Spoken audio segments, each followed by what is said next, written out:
Hello viewers, আসসালামু আলাইকুম। আমি আজকে রান্না করব মুরগির কালো বোনা।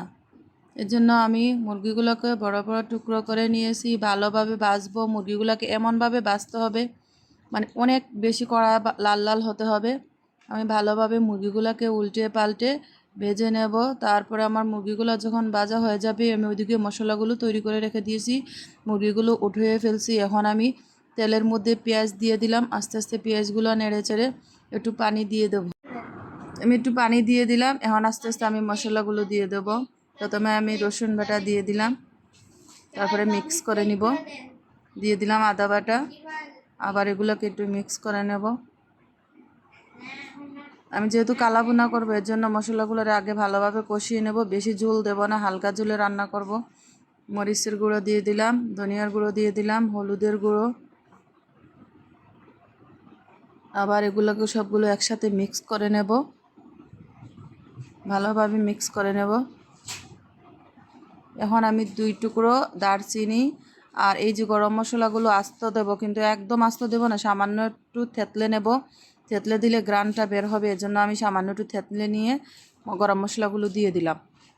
আবার এগুলোকে মিক্স করে ফেলবো।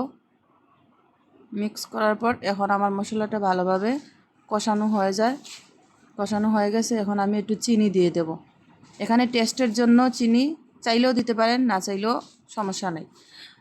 চিনিটা দিলে একটু ভালো লাগে, যেহেতু এটা কালো বোনা করবো, আমরা শুকনো শুকনো রাখবো। মাংসগুলোকে আমি একদম পুরা ভাজি করছি।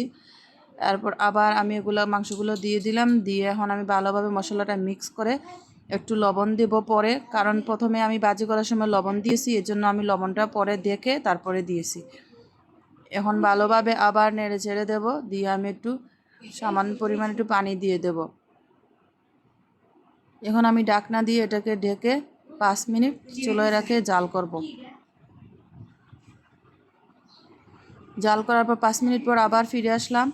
আমার মাংসটা হয়ে গেছে। এই যে দেখুন, কালো বোনা হয়ে গেছে। এভাবে রান্না করে আপনি পরোটা দিয়েও খেতে পারেন, ভাত দিয়েও খেতে পারেন, অনেক ভালো লাগে। আমরা বেশিরভাগই পরোটা দিয়ে খাই। মুরগির মাংসের এই কালো বোনাটা সবাই ট্রাই করে দেখবেন। আর আমার ভিডিওটা ভালো লাগলে আমার পাশে থাকবেন, লাইক কমেন্ট শেয়ার করবেন। সবাই ভালো থাকবেন, সুস্থ থাকবেন। আল্লাহ হাফেজ।